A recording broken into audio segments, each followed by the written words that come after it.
I stood in the doorway of our garage, staring at the empty concrete floor where Bobby's car should have been. The oil stains were still there, dark circles that marked where his beloved 1967 Mustang had sat for 15 long years. My hand gripped the door frame so tight my knuckles turned white. "No," I whispered to myself. "This can't be right." I stepped into the garage, my footsteps echoing in the hollow space.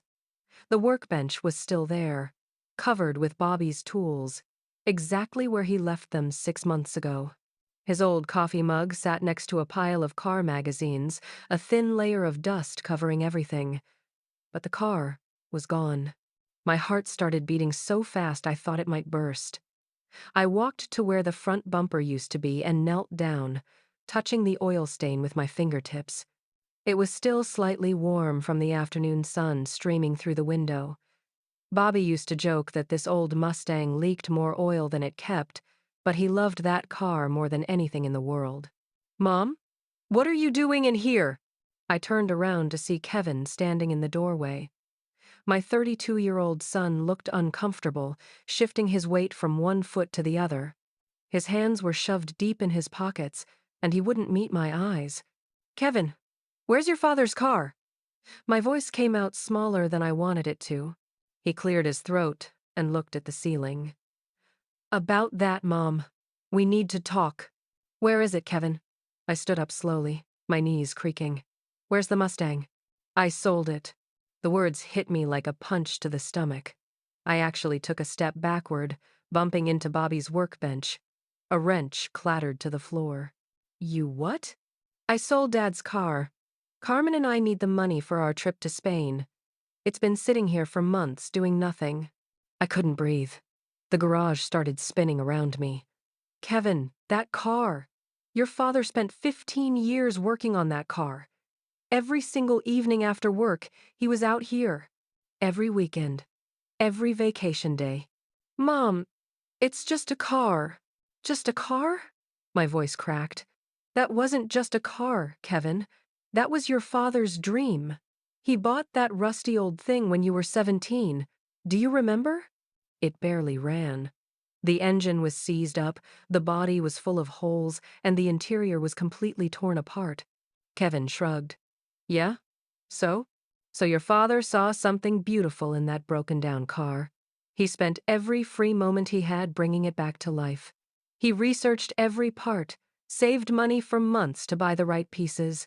He taught himself how to rebuild an engine, how to do body work, how to restore the interior."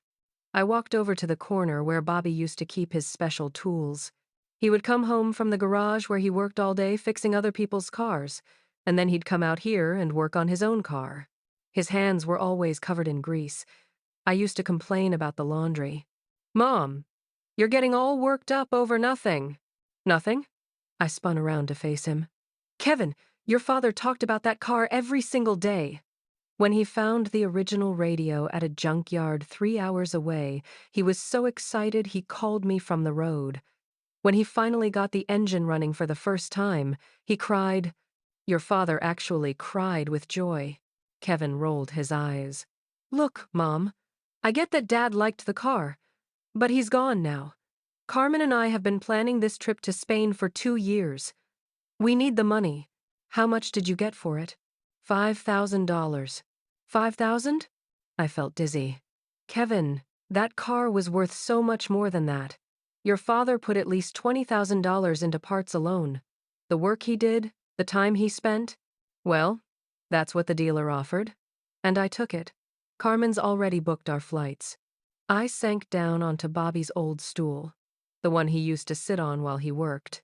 "You didn't even ask me. You didn't even tell me you were thinking about selling it." "I didn't think I needed permission. Dad left everything to me in the will. The house, Kevin. He left you the house. We never talked about the car. The car was in the garage. The garage is part of the house. It's mine now." I looked around the empty space, remembering all the evenings I'd brought Bobby a sandwich and a cold beer while he worked. He'd always stop what he was doing and explain what he was fixing, even though I didn't understand most of it. His face would light up when he talked about the car's progress. He was going to take me for a drive in it. I whispered. When he finished the restoration, he promised we'd drive to the coast like we did when we were dating. He said it would be like being young again. Mom, you need to get over it. Dad's been gone for 6 months. You can't keep living in the past. Get over it? I stood up so fast the stool fell backward. Kevin, that car was the last piece of your father I had left. When I came out here, I could still smell his aftershave. I could still see him bent over the engine, humming that old song he always hummed while he worked. It's just metal and rubber, Mom. Dad's not in that car. You're wrong. Tears started running down my cheeks. Your father put his heart and soul into that car. Every bolt he tightened, every part he restored, every hour he spent out here was done with love. That car was proof that beautiful things can come from broken things if you're willing to work hard enough and never give up. Kevin checked his watch. Look, I'm sorry you're upset, but what's done is done. Carmen's waiting for me at home. We're leaving for Spain next week. Next week? You sold your father's car for a vacation? It's not just a vacation. It's our anniversary trip. Carmen's been looking forward to this. I stared at my son, wondering when he became so cold. What would your father think, Kevin? Dad would want us to be happy. He'd understand. No, Kevin. Your father would be heartbroken. Kevin turned to leave, then stopped. The dealer said he might call you. Something about paperwork or whatever. His name is Harrison. Then he was gone, leaving me alone in the empty garage with nothing but oil stains and memories. I sat back down on Bobby's stool and cried until I couldn't cry anymore. That's when my phone started ringing. I wiped my eyes with the back of my hand and pulled my phone from my pocket. The number wasn't one I recognized. Hello? My voice sounded rough from crying. Mrs. Thompson? This is Mr. Harrison from Classic Auto Sales. I bought your husband's Mustang from your son today. I took a shaky breath. Yes. Kevin mentioned you might call. Ma'am, I need you to come down to my dealership right away. Your husband left something in the car. Something important. What do you mean? I can't explain over the phone. You need to see this for yourself. Can you come now? I looked around the empty garage. Mr. Harrison, I'm not sure I can handle seeing that car right now. It's been a very difficult day. Mrs. Thompson, please. Your husband was very specific about this. If something happened to him and the car was ever sold, I was supposed to contact you immediately. He made me promise. My heart skipped. Bobby talked to you before he died? Yes, ma'am. Several times. Please. You need to come now. I'm at 412 Oak Street, just past the old diner. Do you know where that is? I think so. Mrs. Thompson, whatever you do, don't let your son know about this call. Your husband was very clear about that too. The line went dead. I stared at my phone, confused and curious. Bobby had talked to this dealer? When? And why didn't he tell me? I grabbed my purse and car keys, my hands still shaking. The drive to Oak Street took 20 minutes, and the whole time I kept thinking about Bobby's last few months. He had been acting strange, more secretive than usual. I thought it was just because he was getting sicker, but maybe there was something else. Classic Auto Sales was a small lot filled with old cars that gleamed in the late afternoon sun. I parked in front of a building that looked like it used to be a gas station. A bell chimed when I pushed open the glass door. Mrs. Thompson? I turned to see a man in his 60s with kind eyes and grease under his fingernails. He wore a blue work shirt with Harrison stitched above the pocket. Yes, that's me. Thank you for coming so quickly. I'm Tom Harrison. He shook my hand gently. I'm very sorry for your loss. Your husband was a good man. You knew Bobby. He came here several times over the past year, always asking questions about car values, restoration costs, that sort of thing. He was very worried about you. My throat tightened. Worried about me? He knew about your financial situation, Mrs. Thompson. The medical bills, the mortgage payments. He was trying to figure out how to help you. I followed Mr. Harrison through the showroom, past rows of classic cars. I don't understand. Bobby never mentioned talking to you. He didn't want you to worry. He said you had enough on your plate taking care of him. We walked outside to the back lot, and there it was. Bobby's Mustang sat under a bright light, looking more beautiful than I'd ever seen it. The red paint gleamed like it was wet, the chrome bumpers reflected the sky, and the black racing stripes ran perfectly straight down the center. "Oh my God," I whispered, walking closer. "It's finished." Your husband completed the restoration about 3 months before he passed. He brought it here to show me, said it was the proudest moment of his life. I ran my fingers along the smooth paint. Bobby had been working on this section when I last saw him in the garage. The body had still been rough, covered in primer. Now it was perfect. When did he finish it? He worked on it right up until the end. Even when he was feeling terrible, he'd drag himself out to that garage. Said he had to finish it for you. Tears started flowing again. "For me?" "Mrs. Thompson, your husband loved you more than life itself. Everything he did with this car was for you." I walked around to the driver's side and peered through the window. The interior was perfect too. Black leather seats, a restored dashboard. Even the radio looked brand new. "It's beautiful," I said. "Bobby would be so proud." He was proud. "But Mrs. Thompson, that's not why I called you here." I looked up at Mr. Harrison. "What do you mean?" "Your husband hid something in this car. Something he wanted you to have if anything ever happened to him." "What kind of something?" I almost missed it completely. Your son was in a hurry to make the sale and leave, but when I was doing my inspection, I noticed something odd about the dashboard. Mr. Harrison opened the driver's door and pointed to a small section near the radio. "See this panel here? It looks original, but it's not. Your husband modified it." I leaned closer. The panel looked exactly like the rest of the dashboard to me. Bobby was clever. He made it look factory original, but if you know what to look for, Mr. Stea. Harrison pressed on a specific spot, and a small section of the dashboard popped open like a tiny door. "A secret compartment?" Your husband spent months figuring out how to build this without damaging the car's value. He researched original factory modifications, studied the dashboard design, even practiced on junk parts until he got it perfect. I stared at the hidden opening. "What's inside?" I didn't look. "Your husband made me promise that only you would open it. But Mrs. Thompson, there's something else." Mr. Harrison reached into his shirt pocket and pulled out a sealed envelope. "Your husband gave me this a month before he died. He said if the car was ever sold, I should give this to you first." I took the envelope with trembling hands. My name was written on the front in Bobby's careful handwriting. He also said to tell you that 15 years wasn't just about restoring a car. He said you'd understand what that meant. I looked at the secret compartment, then at the envelope, then at the beautiful car my husband had spent half our marriage restoring. "Mrs. Thompson, I think you better sit down before you open that." I slid into the driver's seat of Bobby's Mustang, my hands shaking as I held the envelope. The leather seats still smelled new, and I could imagine Bobby sitting here, proud of his finished work. "Mr. Harrison stood beside the open door, giving me space but staying close enough to help if I needed it. "Take your time," he said softly. I turned the envelope over and carefully opened the seal. Inside was a single sheet of paper covered in Bobby's familiar handwriting. I unfolded it and began to read. "My dearest Maggie," it started.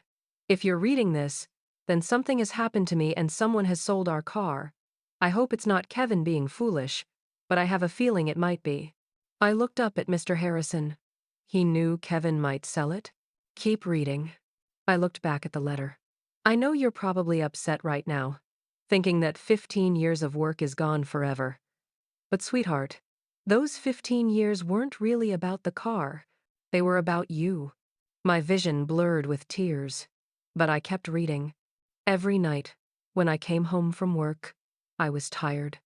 My back hurt, my hands were sore, and all I wanted to do was sit in my chair and watch TV with you.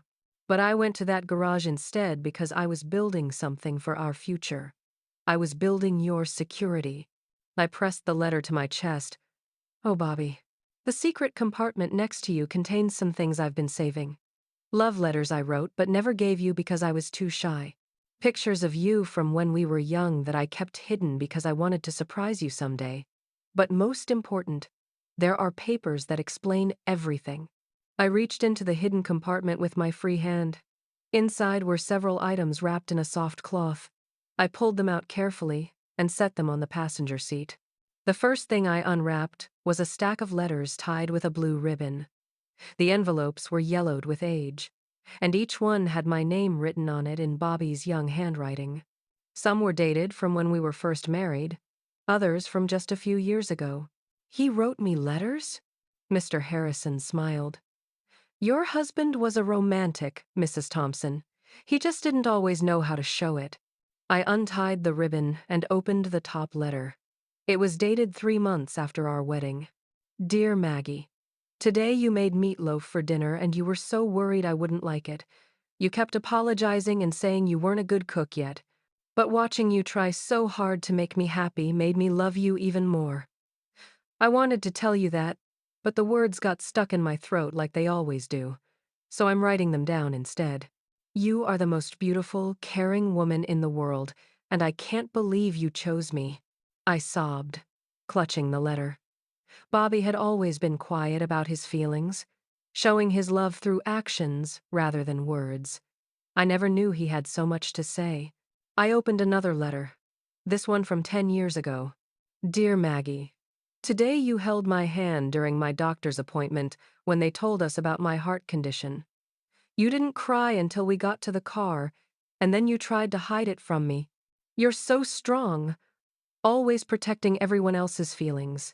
I wish I could protect you the way you protect me. That's why I'm working so hard on the car. It's not just a hobby anymore. It's my way of making sure you'll be okay when I'm gone. He knew, I whispered. He knew he was getting sicker. I set the letters aside and unwrapped the next item. It was a small photo album I'd never seen before. The first picture was of me at 18, laughing at something Bobby had said on our second date. I remembered that day. We'd gone to the county fair, and Bobby had won me a stuffed elephant at the ring toss game. I flipped through more pictures. Me in my wedding dress, but not the formal poses everyone else took. These were candid shots of me fixing my hair, laughing with my sister, looking at Bobby with pure love. Me holding baby Kevin in the hospital, exhausted but glowing. Me at 30, 40, 50, always caught in moments when I didn't know Bobby was watching. Where did he get all these? He's been collecting them for years. Every time someone took pictures at family gatherings, he'd ask for copies of the ones with you in them. The last item in the cloth was a manila folder filled with official-looking papers. I opened it and found documents I didn't understand. Car appraisals, insurance papers, something that looked like a contract. I looked back at Bobby's letter to make sense of it all. Maggie, I've been getting the car appraised every year for the past 5 years. The papers in the folder will show you that it's worth much more than anyone realizes. I've documented every part I bought, every hour I worked, every improvement I made. This car isn't just a hobby project anymore. It's a valuable classic automobile. I flipped through the appraisal papers. The most recent one, dated just 2 months before Bobby died, valued the car at $150,000. $150,000? I gasped. Mr. Harrison nodded. Your husband built something special, Mrs. Thompson. That's not just any Mustang. It's a numbers-matching, completely original restoration with documented provenance. Cars like this are extremely rare. I kept reading Bobby's letter. I've also set up a legal arrangement with Mr. Harrison. If this car is ever sold, the money doesn't go to whoever sells it. It comes to you. I've made sure of that. Kevin might think he's inheriting everything, but this car was always meant to be your inheritance. My hands were shaking so hard I could barely hold the paper. There's one more thing in the compartment, sweetheart. An envelope marked for Maggie only. Don't open it unless the car has actually been sold. If you're just reading this because you found my hiding place, Put it back and pretend you never saw it. But if someone really did sell our car, then you need to open that envelope right now." I reached back into the compartment and found the second envelope. It was thicker than the first, and heavier.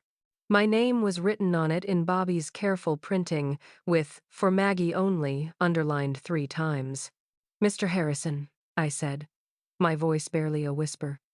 "Kevin only got $5,000 for this car." "That's right, but it's worth $150,000. "Yes, ma'am." I looked at the sealed envelope in my hands, then at the beautiful car surrounding me, then at the love letters and pictures Bobby had hidden away. "What exactly did my husband arrange?" Mr. Harrison's smile was gentle but knowing. "I think you better open that envelope and find out." I tore open the second envelope with trembling fingers. Inside were more official documents and another letter from Bobby, this one longer and written in his careful, deliberate handwriting. I unfolded it and began to read, my heart pounding. "My darling Maggie, if you're reading this, then the worst has happened.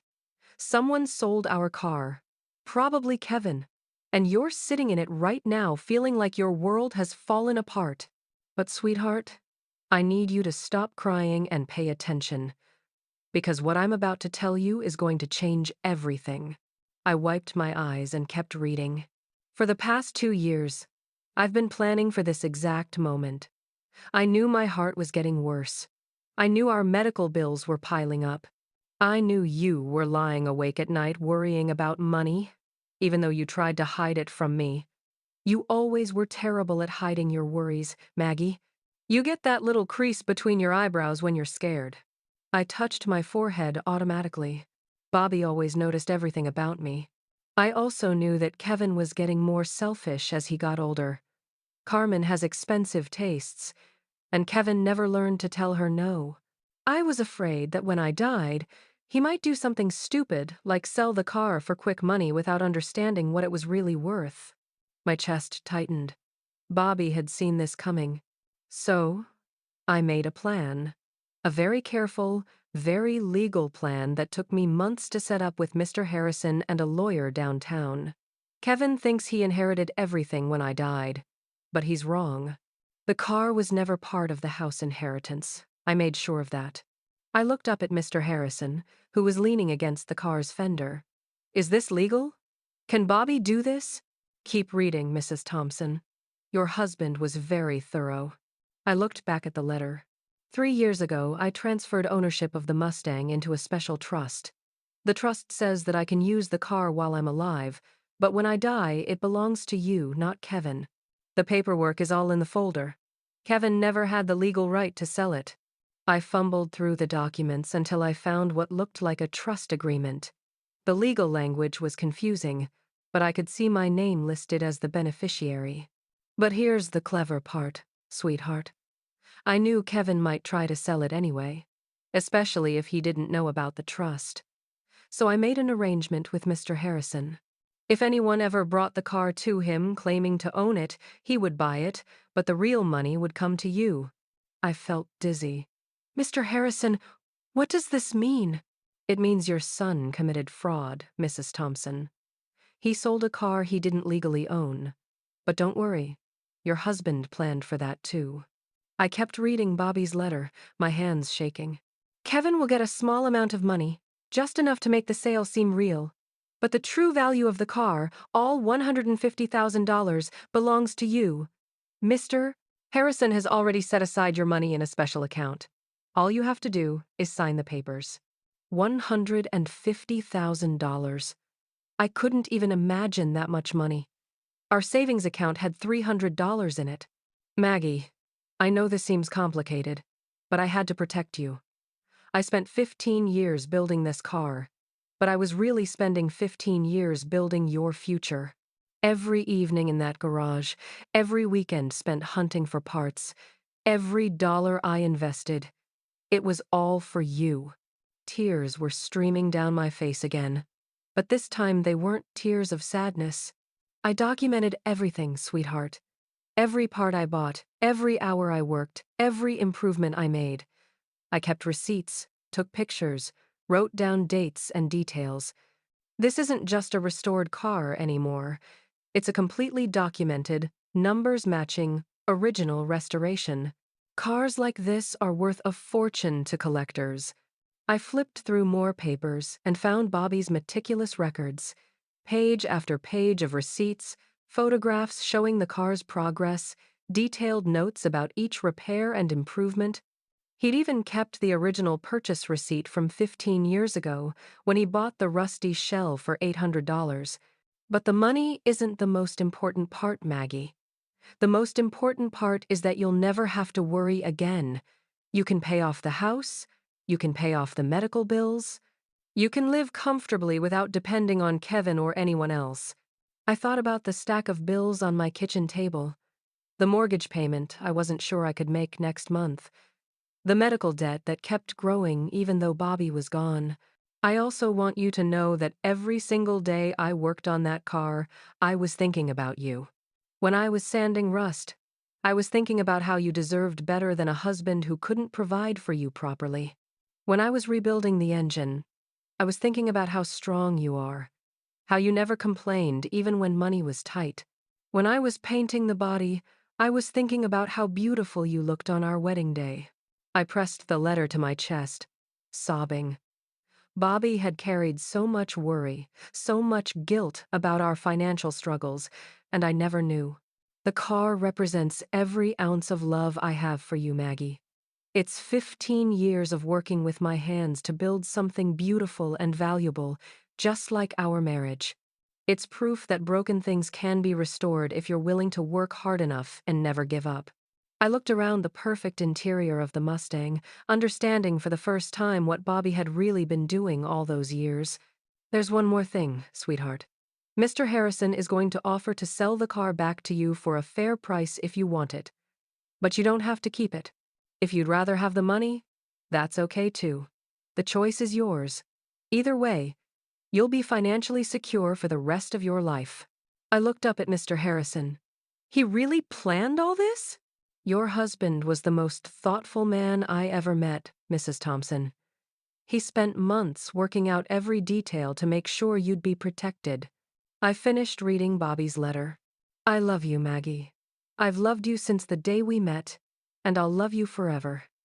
This car is my final gift to you, my way of taking care of you even when I can't be there anymore. 15 years wasn't about restoring a car. It was about restoring your future.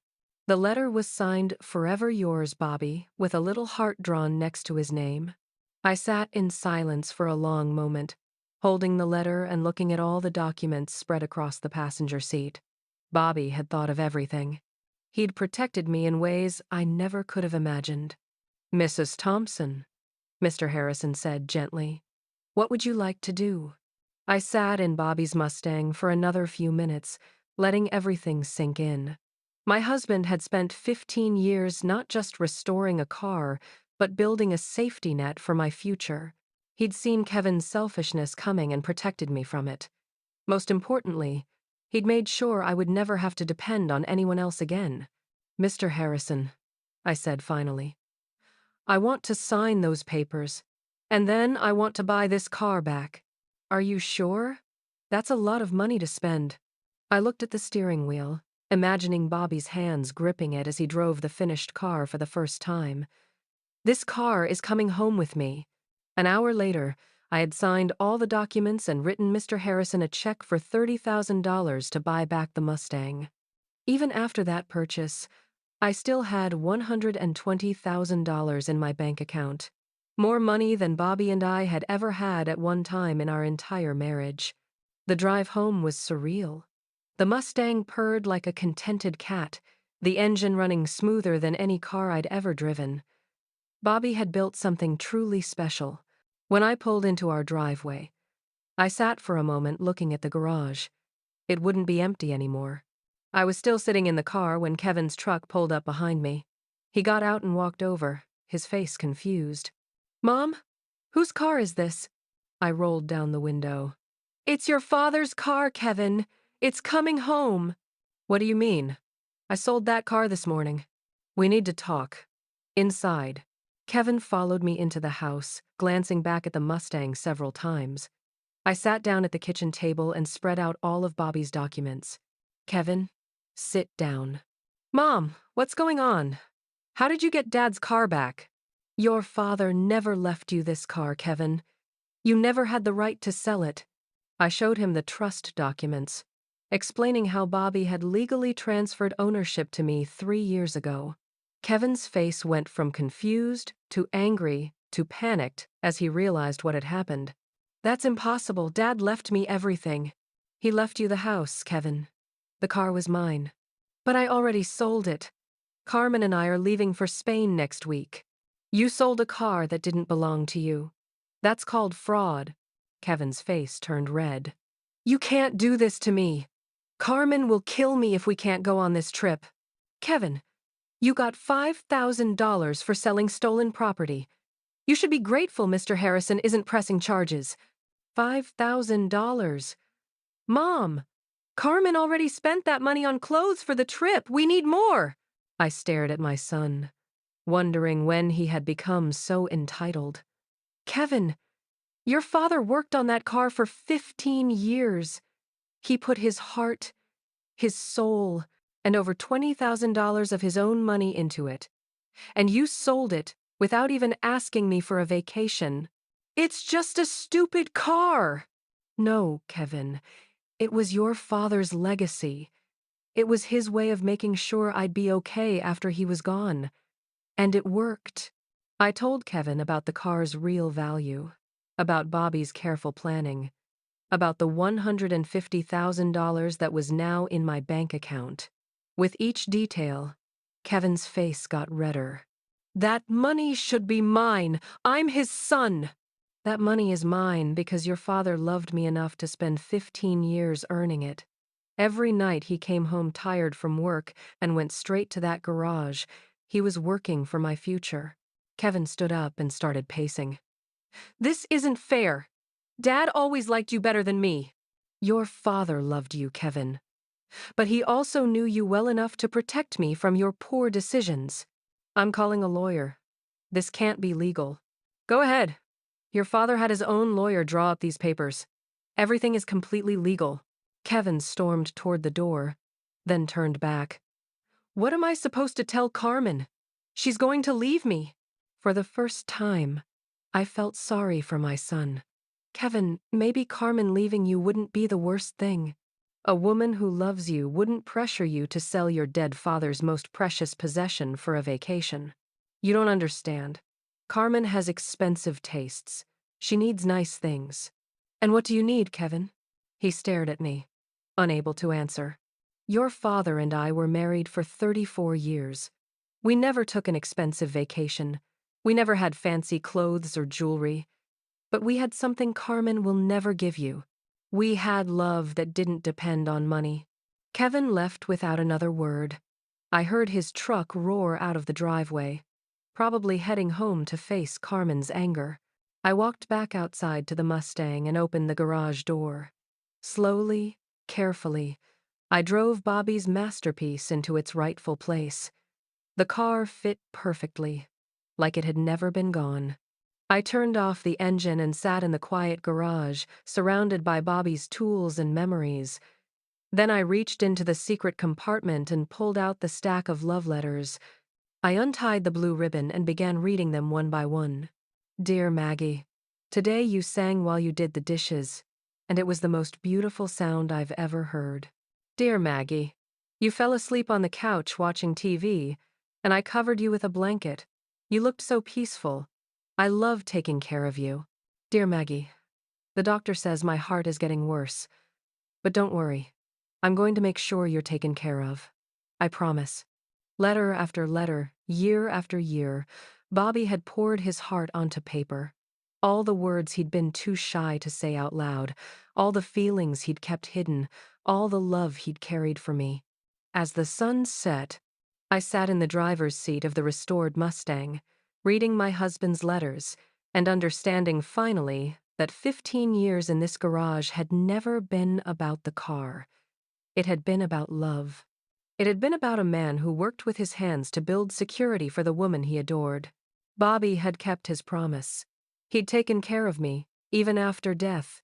And now, surrounded by his love and his legacy, I knew I was going to be just fine.